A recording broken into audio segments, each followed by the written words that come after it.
and I'm one of the attorneys representing the Gonzales family in a federal lawsuit pending here in Austin against the city of Austin and 2 APD police officers.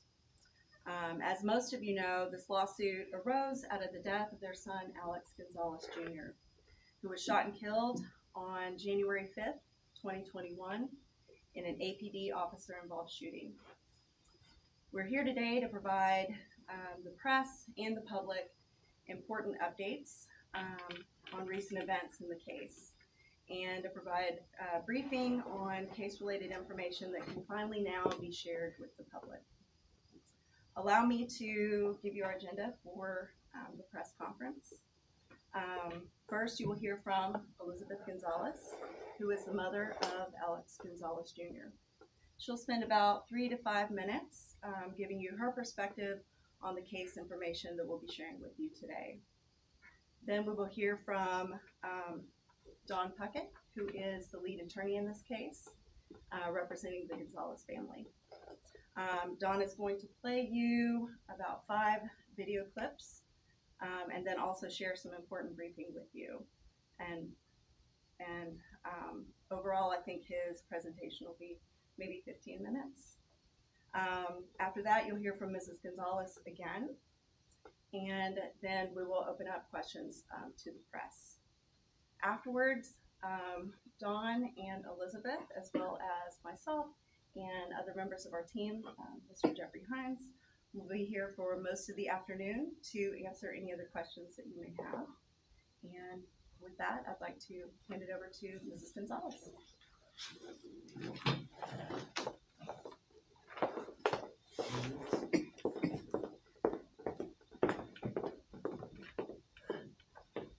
Good morning.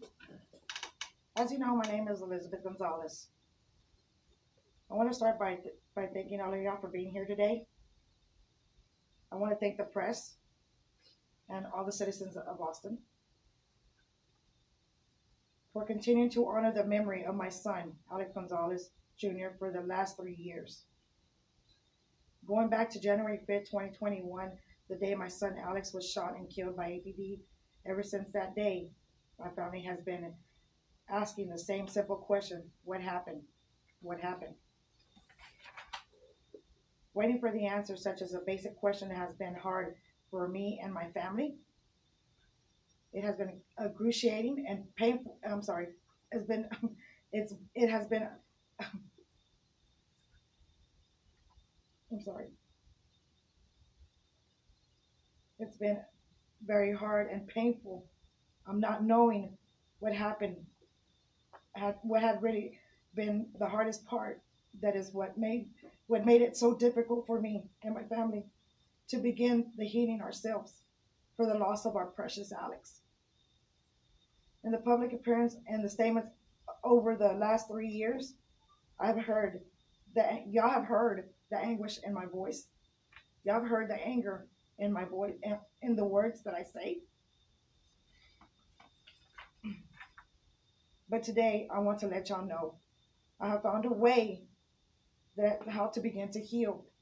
I found a way that I can turn a little bit of that pain into something positive. I found a way that I can redirect some of that grief and some of that anger into something good. I found a way for me, the source of my healing is to roll up my sleeves and do some of that hard work. Do some of that work that's very hard for me to do. For being a social justice advocate, not just for myself, not just for my family, not just for my son Alex in his memory, but for all of us. My healing begins by working for social justice for the people of Austin.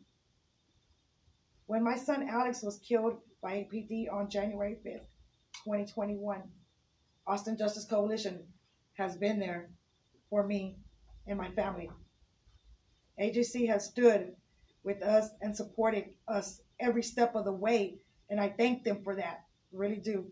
From the bottom of my heart, I really do thank them. On October 2022, I was accepted into Austin Justice Coalition Advocate Fellowship Program. nearly every Saturday. I was there with my fellow attendings at Austin Justice Coalition advocate training classes to learn skills that of to learn skills of each of us need to advocate for social people, cause and it's not positive and it's not to make positive change happen. I'm sorry, and it's to make positive change happen. Last October, after 1 year of advocacy training, I graduated at our Austin Justice Coalition Advocate Training Program. I am joined here today by most of my AJC training classmates, and I thank them. And if they want to, they can stand up for us and let them know that they're here for my support. Austin Justice Coalition.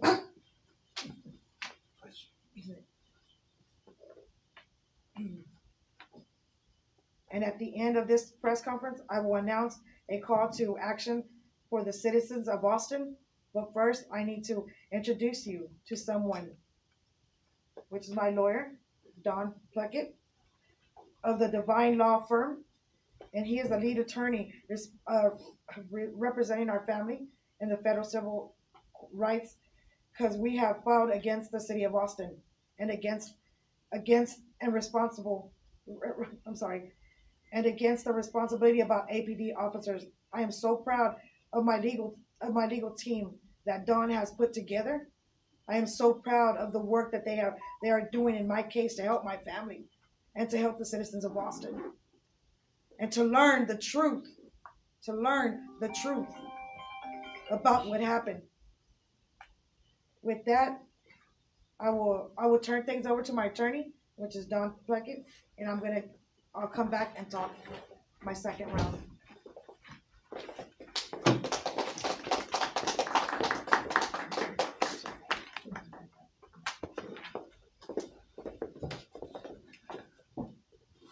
Thank you. Good morning. Appreciate everyone being here. My name is Don Puckett of the Dublin Law Firm.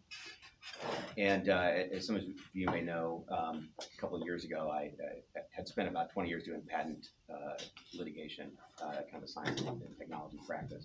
And I changed my career path so that I could do something different, and specifically so that I could represent clients like Elizabeth Gonzales and her family. And so it is such a privilege and a pleasure for me to be able to do this work. As it turns out, that my past in patent litigation turns out to be good preparation for this case, because as we start to talk about the facts and as the public starts to understand the facts about what happened, that getting to the truth in this matter is actually going to require an understanding of a lot of forensic evidence, a lot of laboratory science, and those types of issues. And this litigation is a very expert, heavy case, if you will. But we'll perhaps get back to that in a moment. The first topic that I'd like to address at this press conference is the topic of confidentiality. So there have been materials that have been made available to the public for the first time prior to this press conference. We had to very carefully redact some of those materials and make sure that we were not releasing anything that has been designated as confidential under a protective order entered by the court. I sent a letter to the city of Austin about a week or so ago, raising this confidentiality issue, advising them that the Gonzales family intended to file a grievance with the Office of Police Oversight. And in response to that letter and in conversations with the city attorney, I can confirm that the city of Austin maintains its position that any documents or materials produced with respect to the internal affairs investigation are still designated as confidential in the case, and we are not authorized to share any of those materials to the public. We have called on the city of Austin to release those confidentiality designations and to allow us to fully release, or for the city of Austin to fully release, the internal affairs investigation file from this case. But as of this time, the city has not done so. And I can also report that the basis for the city's position is its contention that the internal affairs file resides within their G file, and so for that reason it cannot be disclosed to the public. So for that reason, it's taken us a little longer to be able to process some of this information and to release the information, particularly video clips, because we have to be very careful about making sure that we follow the court's order, which we absolutely intend to do at all times. So with that, I want to pivot now to some of the actual factual information that we're allowed to release to the public for the first time. So prior to this press conference, we circulated a copy of a formal complaint with the Austin Office of Police Oversight that was filed by the Gonzales family just yesterday. And there's a lot to talk about coming out of that document. But I suspect that the lead for most of you folks tomorrow might have something to do with the revelation for the first time that Officer Gutierrez, that his official account of what happened that night, the early morning hours of January 5th, 2021, in his account, in his own words, in his story, is that he never saw the passenger in the car, Jessica Arellano, before he shot her 3 times. His official version of events is that he never saw her.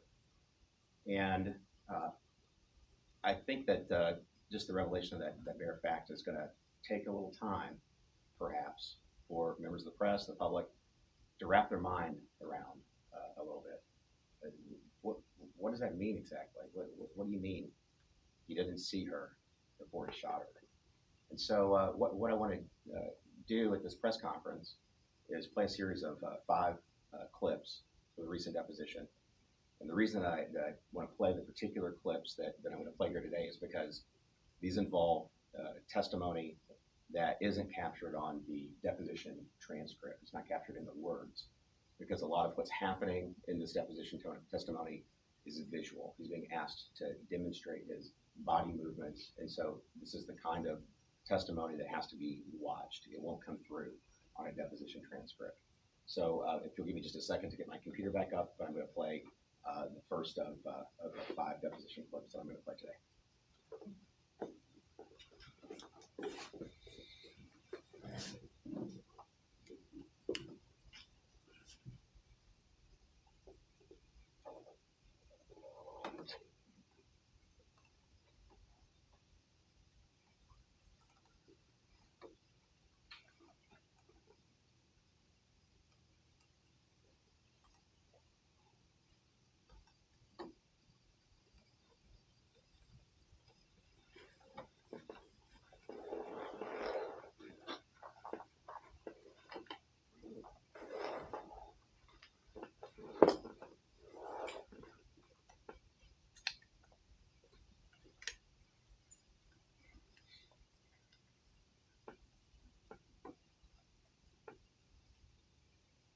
Apologies.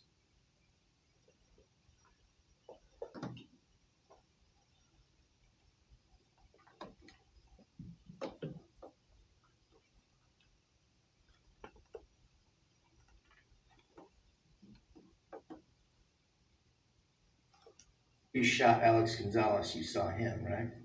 Yes, sir. How could you see him if you couldn't see Jessica? As you claim. There was no obstruction between him and I. I could see his entire body. I could see his right arm extended. The firearm he had pointed against me at my face. And I could see his face, and he had his hoodie up. Okay. So Jessica Arellano was kind of in the seat, visible from the window. You ought to have been able to see her, right? Objection. False with speculation. That's not the evidence. If she was within my view, then I would imagine I would have seen her. Right. And your view is your eyes, right? You're looking. Yes, sir. Okay. And you were looking into the window of Alex Gonzalez' car? Yes, sir. Okay. And you're aware that Jessica Arellano was sitting in the front seat, right? Yes, again, after the fact. So the video clip that you just saw corresponds to page 23, line 20 through page 24, line 2 of the deposition transcript. All of the video clips that you see today have been provided in the press kit, plus many additional videos.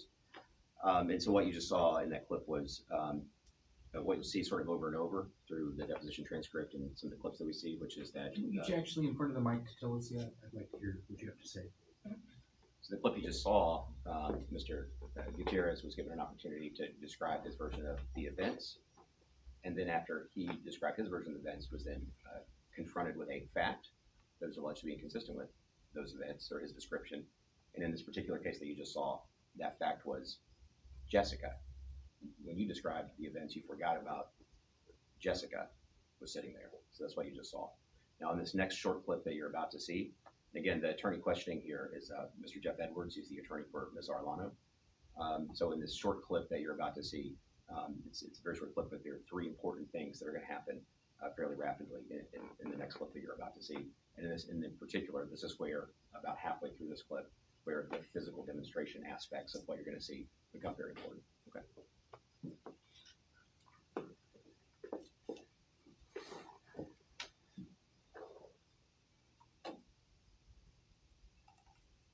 Anyway, your testimony is what your testimony is. I'm just asking you, like, you lowered a window, you looked out at a gun pointed at you, and you unholstered a weapon in which you probably unbuttoned the holster as well. You grabbed the weapon, you turned, and you fired 6, 7, 8 times into a car. And you're saying you did that in 2 to 3 seconds. Again, I didn't say I probably unbuttoned it. I say I may or may not have. There's times where I keep it unbuttoned. Fair enough. Let's focus on the time. You did all that in 2 to 3 seconds. Yes, sir. Okay. And you're telling the jury that the gun wasn't already in your hand, unholstered, ready to go. Correct. If it had been already in your hand, ready to go, would you agree that that would have been terrible police work? Actually, let me ask it a different way. If you did have the gun already in your hand, ready to go, that would have been unacceptable as both a private citizen and a police officer, correct? Yes. And that's because there was no threat of imminent harm that would have justified you having your gun out prior to having a gun pointed at you by Alex Gonzalez, under your words, correct? I'm sorry, repeat the question one more time here. I apologize. Okay. And the reason it would have been unacceptable and off the charts unreasonable, frankly, for you to have your gun already in your hand, ready to go, is because prior to the gun actually being pointed at you, as you say, by Alex Gonzalez, there was no threat of serious bodily injury or imminent death that would justify you reaching for a weapon, let alone shooting a weapon, correct? Correct. Okay. All right, now I will ask you to kind of enact that, okay? So let's, if you could show me what you did, and you may have to stand up, or you maybe back up so you're sitting, like you're sitting driving, right? Do you mind if I take this off? Absolutely. And will you be able to hear him? Okay. All right. And so I want you to just show the jury now. Your left hand is on the steering wheel, and your right hand is on the gear shift. Okay. Yes, sir. And from the point where you go to the window, then I assume your hand goes back up to the steering wheel.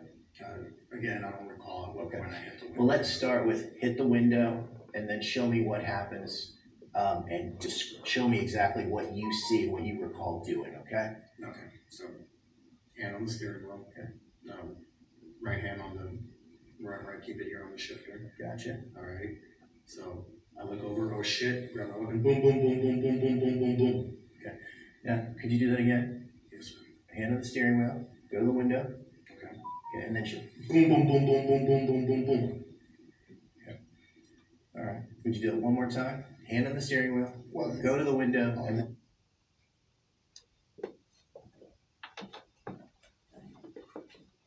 So the clip cuts off there because there was an exchange that happened between the attorneys, so there wasn't an additional physical demonstration there.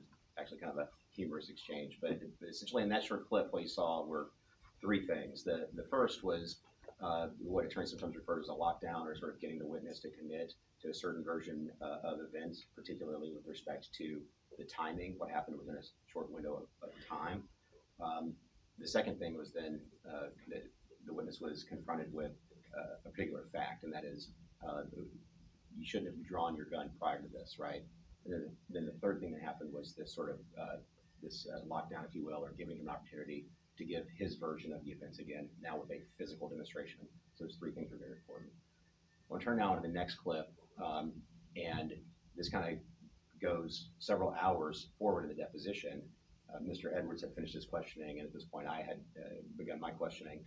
And it's sort of an introduction to this. What you'll now see in the series of three clips is where the witness is cross-examined on just sort of the basic notions of memory for a person with having personal knowledge, whether you have or I should say, first of all, perception, did you accurately perceive an event, your memory, do you remember it correctly, and the sort of your veracity. But particularly this on memory and perception, there's a long discussion where the witness and I had a very clear understanding of what I mean when I'm talking about perception and memory, in particular, contrasting that with having a habit and routine practice of doing something versus actually having an actual memory based on your own perception. So I just want to preface that. With that, let's start the next clip.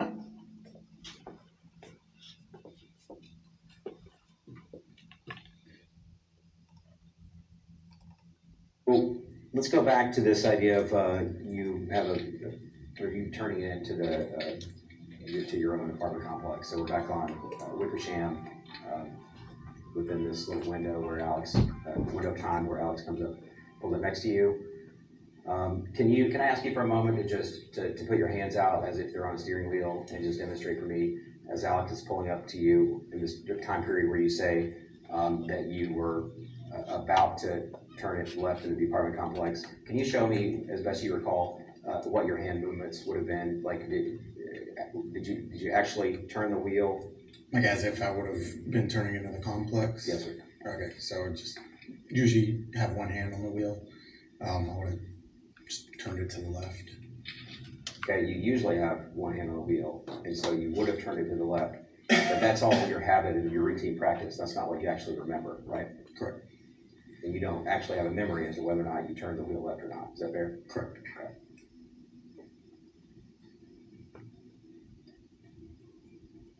Would you agree with me that if you did not actually turn your wheel to the left to attempt to make a left-hand turn, then it really wouldn't be fair to say that Alex cut you off from making a turn into your apartment complex? Is that fair? No, sir. Why not? Because I was slowing down to make my turn and I was preparing to make my turn. You were preparing to make a turn? Yes, sir. And you said that's if I hadn't turned my wheel already. That's why I'm saying I'm preparing to make my turn.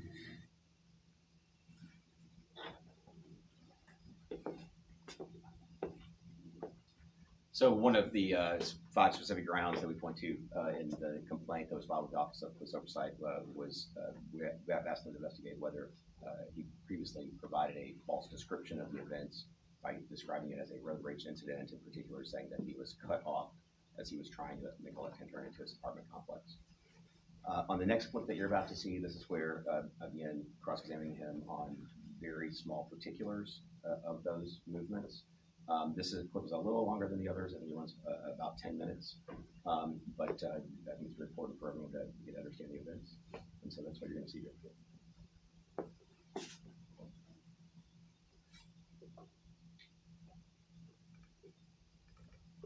Okay, so then let's talk about the actual mechanics of you drawing your gun and firing. Mm-hmm. And so what I want to do is just sort of take you through this step by step. So let's start with the first, which is you've looked over to your left. Your testimony is that you saw Alex with a gun pointing at you, and then you instinctively reacted from there. Is that a fair summary of your testimony? Yes, sir. And so because you reacted instinctively, you didn't really do anything else before you started turning and reaching for your gun. Is that fair? I just ducked, yes, sir.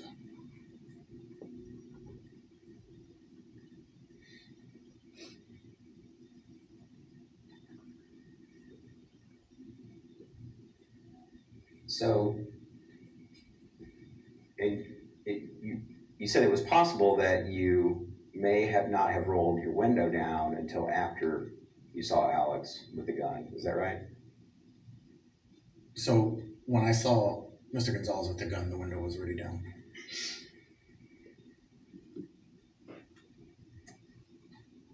So then your window was already down. Yes, sir. So then you did roll your window down at some point before you saw the gun. Is that right? Yes, sir. That's why I said I rolled it down at some point from the time that he swerved to the time that we came to a stop. Okay. So here's what I want to do. So just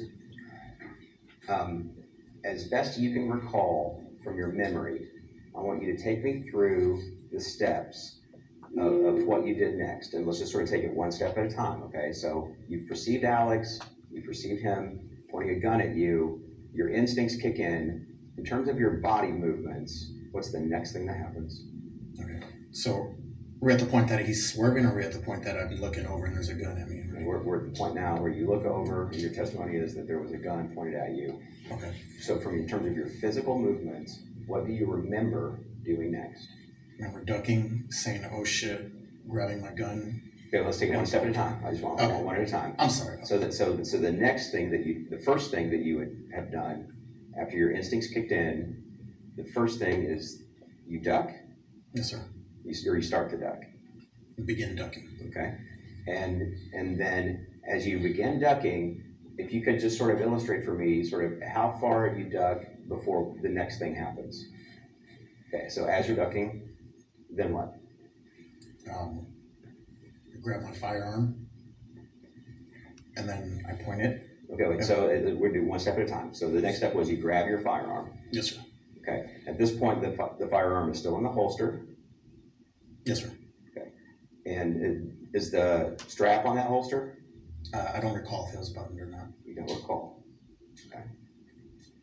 Yeah, there's times that I have it clipped on, and there's times that I don't have it clipped on.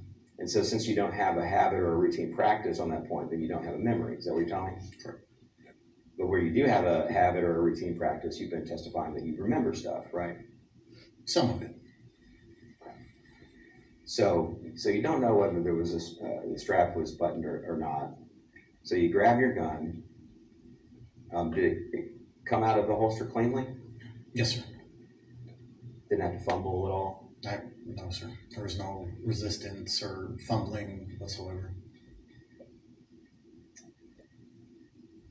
And then, so when you pull when you unholster the gun, does it pull sort of straight out? Yes, sir. Now, how far are you leaned back at that point? Up against my center console that was right here. Now, at the time that you began pulling that gun out of the holster, are you continuing to lean back more in the same direction that you were going, or are you stationary or going back? So describe to me the movement of your torso or your body as the gun is coming out of the holster. So I ducked until I could, really couldn't duck anymore, and I could still see Mr. Gonzales's, upper torso and his head as I was drawing the firearm. Did you have to turn your head and look down in order to put your hand on the firearm? I don't recall turning my head and looking down and grab the firearm. So you don't remember whether you maintained eye contact with Alex or whether you turned your head to look for the gun? I don't remember 100%. I feel like that I kept eyes on Mr. Gonzales the entire time. If the